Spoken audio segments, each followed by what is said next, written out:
बिस्मिल्लाहिर्रहमानिर्रहीम। अस्सलाम वालेकुम स्टूडेंट्स। आज का जो हमारा आर्टिकल है वो विंड एनर्जी है। Wind has been used as a source of energy for centuries. हवा को काफ़ी सदियों से हम लोग सोर्स ऑफ एनर्जी की तौर पर यूज़ कर रहे हैं। It has powered sailing ships across the ocean. समुद्रों के करीब जो शिप्स होती हैं, सेलिंग शिप्स, ये उनको पावर मुहैया करती है wind energy. It has been used by wind mills to green grains. इसको विंड मिल्स के तौर पर यूज़ किया जा सकता है और विंड मिल्स को यूज़ किया जा सकता है ग्रीन ग्रेन्स, जो दाने होते हैं छोटे छोटे से, उनको ग्राइंड करने के लिए एंड पंप वाटर, और वाटर को पंप कराने के लिए। More recently wind power is use to turn wind turbines. Wind power को हम लोग विंड टर्बाइंस को चलाने के लिए भी यूज़ कर सकते हैं। When many wind machines are group together on wind farms. जब काफ़ी ज़्यादा जो मशीन्स होती हैं उनको ग्रुप जाता है विंड फार्म्स पर, they can generate enough power to operate a power plant.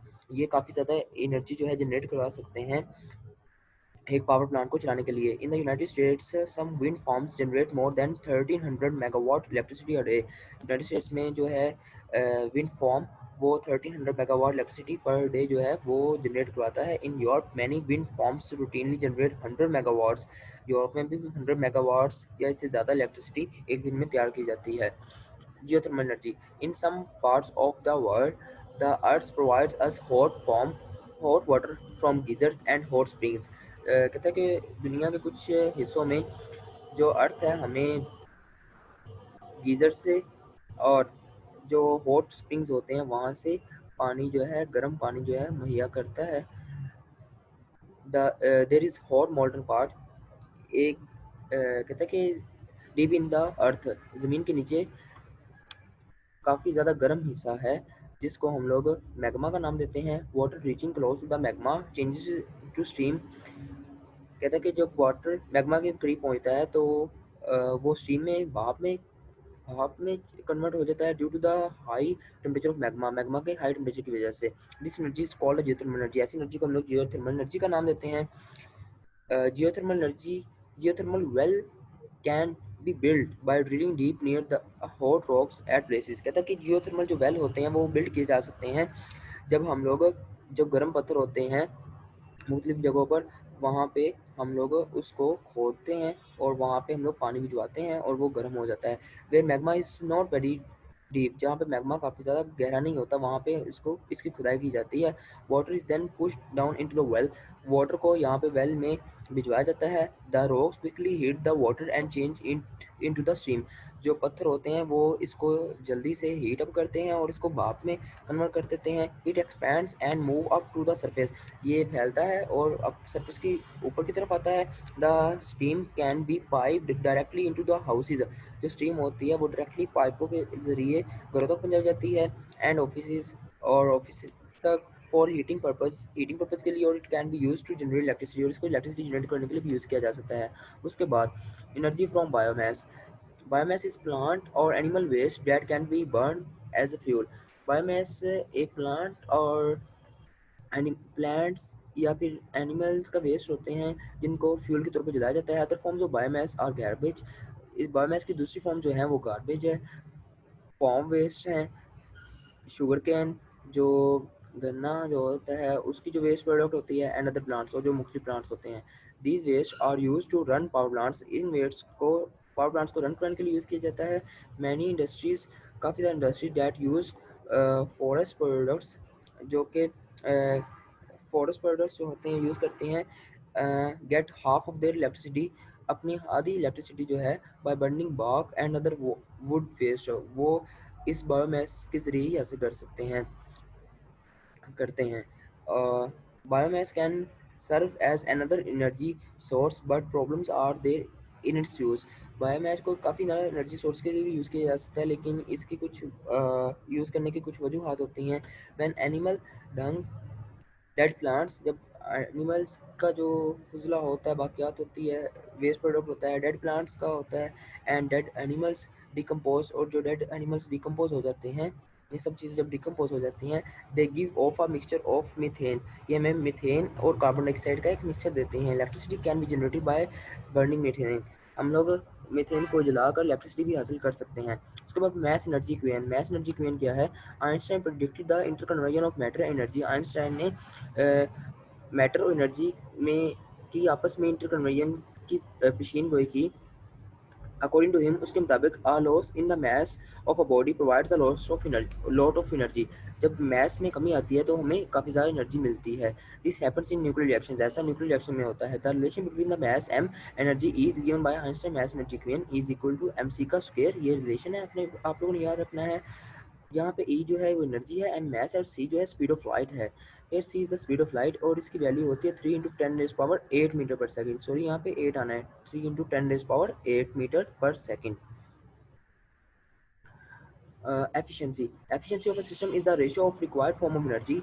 Efficiency एक सिस्टम की जो होती है वो एक रेशियो होती है required form of energy obtain from a system, जो हम लोग सिस्टम से हासिल करते हैं energy, as output to the total energy. जो हम लोग required form of energy obtain from a system as output, जो हम लोग आउटपुट के तौर पर सिस्टम से हासिल करते हैं, टू द टोटल एनर्जी, और टोटल एनर्जी के दरमियान रेशियो है given to it as input. वो टोटल एनर्जी हम लोग उसको इनपुट के तौर पर मुहैया करते हैं। Efficiency is equal to required form of output और total input energy. Percentage efficiency का क्या फॉर्मूला बन जाएगा? Is equal to percentage efficiency is equal to required form of output over total input energy multiply by 100 आ जाएगा percentage है ये।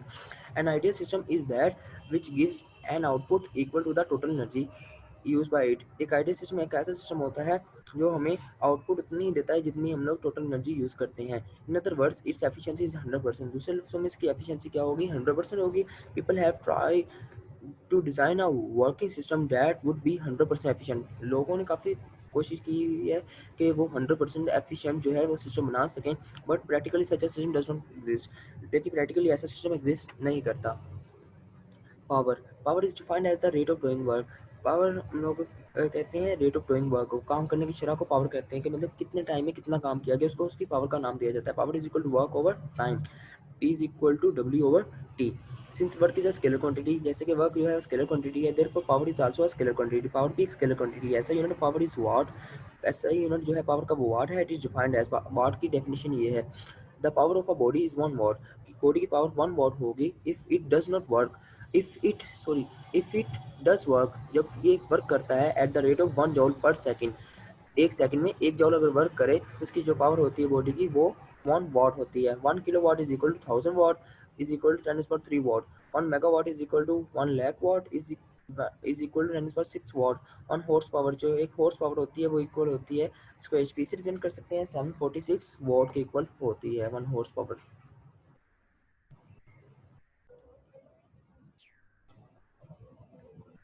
उसके बाद हम लोग चैप्टर नंबर 6 के एमसीक्यू सॉल्व करने जा रहे हैं। The work done will B zero when the angle between the force and the distance is. जब 90 का एंगल होता है तो वर्क डन जो होता है वो जीरो होता है। If the direction of motion of the force is perpendicular to the direction of motion of the body then work done will be. अगर परपेंडिकुलर हो तो जो वर्क डन होता है वो जीरो होता है। तो यहाँ पे इसका ऑप्शन बन जाएगा zero. If the velocity of a body becomes double then its kinetic energy will be. अगर वेलोसिटी डबल हो जाए तो काइनेटिक एनर्जी 4 टाइम हो जाती है, क्योंकि v का स्क्वायर होता है 1/2 mv का स्क्वायर। तो वेलोसिटी का स्क्वायर है, वेलोसिटी डबल होगी तो काइनेटिक एनर्जी 4 टाइम हो जाएगी। उसके बाद हमारे पास जो है उसकी नंबर 4 है, the work done in lifting a brick of mass 2 kg through a height of 5 metre above ground will be. तो इसका आंसर हमारे पास इसको सोल्व करने से जो आएगा हमारे पास, ये हाइट पे लेके जा रहे हैं, tension energy is equal to mgh, m2 g की वैल्यू 10, 20, एज 5, 20 × 5 ये बन जाएगा हमारे पास 100 जॉउल। तो यहाँ पे इसका ऑप्शन बन जाएगा 100 joule. The kinetic energy of a body of mass 2 kg is 25 joule. Its speed is. अगर काइनेटिक एनर्जी जो है एक बॉडी का मैच जो है 2 kg है और काइनेटिक एनर्जी की 25 जॉउल है, तो इसकी स्पीड जो है वो हमारे पास कितनी होगी? 5 मीटर पर सेकंड। 1/2 mv का स्क्वायर, ये वाला फॉर्मूला लगे ये हमारे पास ऑप्शन बन जाता है। Which one of the following converts light energy into electrical energy. तो कौन सा मटेरियल जो है लाइट एनर्जी को इलेक्ट्रिकल एनर्जी में कन्वर्ट करता है? फोटो सेल जो एक ऐसा मटेरियल है जो कि लाइट एनर्जी को इलेक्ट्रिकल एनर्जी में कन्वर्ट करता है। When a body is lifted through a height h, the work done on it appears in the form of its potential energy। तो वर्क डन जो होता है वो पोटेंशियल एनर्जी के फॉर्म में अपीयर होता है। द एनर्जी स्टोर्ड इन कोल, कोयले में जो एनर्जी स्टोर होती है वो कौन सी होती है? Chemical energy.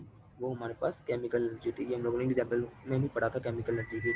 The energy stored in a dam, dam में स्टोर करने वाली की जो एनर्जी हुई होती है वो होती है पोटेंशियल एनर्जी, क्योंकि ये हाइट पे होता है। In Einstein maths energy equation c is the, c जो है वो स्पीड ऑफ लाइट है।